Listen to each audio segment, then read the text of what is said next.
आज हम सीखेंगे कि किस तरह से डेप्रिसिएशन की गणना हम करते हैं, डेप्रिसिएशन अमाउंट और डेप्रिसिएशन की रेट का पता कैसे लगाते हैं, क्या फॉर्मूला हमें लगाना होता है जिसके माध्यम से हम डेप्रिसिएशन की दर का पता लगा लेते हैं।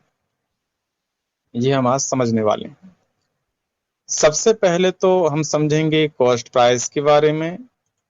संपत्ति हम जो खरीदते हैं, व्यापारी जब संपत्ति को खरीदते हैं तो संपत्ति को चलने योग्य बनाने तक का सारा जो एक्सपेंसेस होता है वो जोड़ने के बाद और संपत्ति की प्राइस को जोड़ने के बाद लागत मूल्य आता है, कॉस्ट प्राइस कहलाता है। संपत्ति की स्थापना व्यय, फिटिंग कराने में जो भी खर्च हुए हैं उसका ढुलाई व्यय जो हुआ है, भाड़े में जो खर्च हुए हैं, वो सब प्लस हो जाते हैं। माना कि एक मशीन खरीदी जिसको फिट करने में 50,000 रुपए खर्च हुए,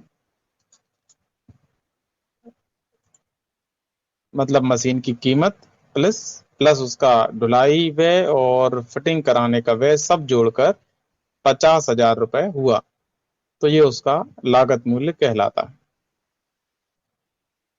अब गारंटी या वारंटी, माना कि इस मशीन की गारंटी 7 वर्ष है, मतलब ये 7 वर्ष तक चल सकेगी। अब रेट ऑफ डेप्रिसिएशन कैसे आता है, मतलब ह्रास की दर हम निकालते हैं, वो कैसे निकालते हैं। सबसे पहले अपन परसेंटेज पर क्लिक कर लेते हैं ताकि इस सेल के लिए परसेंटेज एक्टिवेट हो जाए। उसके बाद अपन बराबर लगाते हैं, 1 लिखते हैं अपॉन गारंटी या वारंटी पर क्लिक कर देते हैं और एंटर प्रेस कर देते हैं। तो ये वो फॉर्मूला है जिस फॉर्मूले के माध्यम से हम रेट ऑफ डेप्रिसिएशन निकाल लेते हैं। इसके बाद यहां पर हम लिखते हैं अवशिष्ट मूल्य। जब ये मशीन खराब हो जाएगी तो कितने रुपए में कट सकेगी 7 वर्ष बाद। माना कि ये 7 वर्ष बाद 5,000 रुपए में कट सकेगी, तो यहां पर ने 5,000 रुपए लिख दिया है। और यहां पर अपन टोटल डेप्रिसिएशन अमाउंट कैसे पता करते हैं, इसके लिए सबसे पहले हम बराबर लगा देते हैं। बराबर लगाने के बाद इसको थोड़ा हमें एडजस्ट करना पड़ेगा, ज्यादा स्पेस घेर रहा है। तो अपन यहां पर सबसे पहले बराबर लगा देते हैं। बराबर लगाने के बाद हम क्लिक कर देते हैं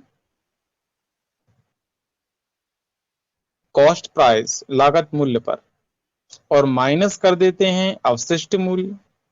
अवशिष्ट मूल्य माइनस करने के बाद जो मूल्य निकल कर आता है वास्तव में टोटल डेप्रिसिएशन अमाउंट होता है, क्योंकि इतना अमाउंट हमें 7 वर्षों में एकत्रित करना होगा, तब जाकर हम नई संपत्ति खरीद सकेंगे। अब हमें 1 वर्ष का ह्रास निकालना सीखना है। तो यहां पर अपन लिख रहे हैं डेप्रिसिएशन अमाउंट ऑफ 1 ईयर। अपन यहां पर लिख रहे हैं डेप्रिसिएशन अमाउंट ऑफ 1 ईयर। 1 वर्ष का डेप्रिसिएशन अमाउंट कैसे निकालेंगे, उसके लिए हम सबसे पहले बराबर लगा देते हैं। बराबर लगाने के बाद और इनटू करते हैं रेट ऑफ डेप्रिसिएशन से, दर से गुणा कर देते हैं। तो 1 वर्ष का डेप्रिसिएशन अमाउंट निकल कर आ गया है। 7 वर्षों में हमारे पास 45,000 रुपए एकत्रित हो जाएंगे। अब हमें यदि बहुत सारी संपत्तियां हैं, मशीनें हैं, हर वर्ष लाभ में से ज्यादा अमाउंट निकालने की बजाय हम हर महीने ही कुछ अमाउंट एकत्रित करना चाहते हैं, संचित करना चाहते हैं, जमा करना चाहते हैं, ऐसी स्थिति में हम यहाँ पर 1 मंथ में हमें क्या अमाउंट एकत्रित करना होगा वो अपन यहाँ पर पता कर लेते हैं। तो यहाँ पर अपन लिखेंगे डेप्रीसिएशन अमाउंट ऑफ 1 मंथ। हमें पर मंथ क्या अमाउंट एकत्रित करना होगा तो वो अपन यहाँ पर लिख लेते हैं। सबसे पहले हम बराबर लगाएंगे और 1 ईयर का जो डेप्रीसिएशन अमाउंट है उस पर क्लिक करेंगे और हम इसमें भाग दे देंगे महीनों की संख्या से। एक वर्ष में कितने महीने होते हैं हमने उससे भाग दे दिया इस तरह से। अब यदि हमें पर डे डेप्रिसिएशन का अमाउंट जमा करके रखना है तो हम यहां पर लिखेंगे depreciation amount of 1 day.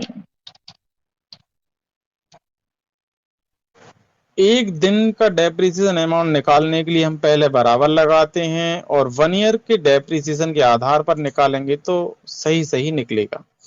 1 month के आधार पर हम 30 का भाग देकर निकाल सकते हैं लेकिन फिक्स नहीं आएगा, थोड़ा अंतर आता है कुछ पैसों का। तो अपन यहाँ पर 1 ईयर पर क्लिक कर रहे हैं और भाग देंगे 365 से, क्योंकि एक वर्ष में 365 दिन होते हैं और हमें एक दिन का डेप्रिसिएशन निकालना है। हम एंटर प्रेस करेंगे तो आप देख रहे हैं एक दिन का अमाउंट आ गया है। अगर हम इतना अमाउंट पर डे एकत्रित करेंगे तो एक महीने में हमारे पास ये अमाउंट हो जाएगा और एक वर्ष में ये अमाउंट हो जाएगा।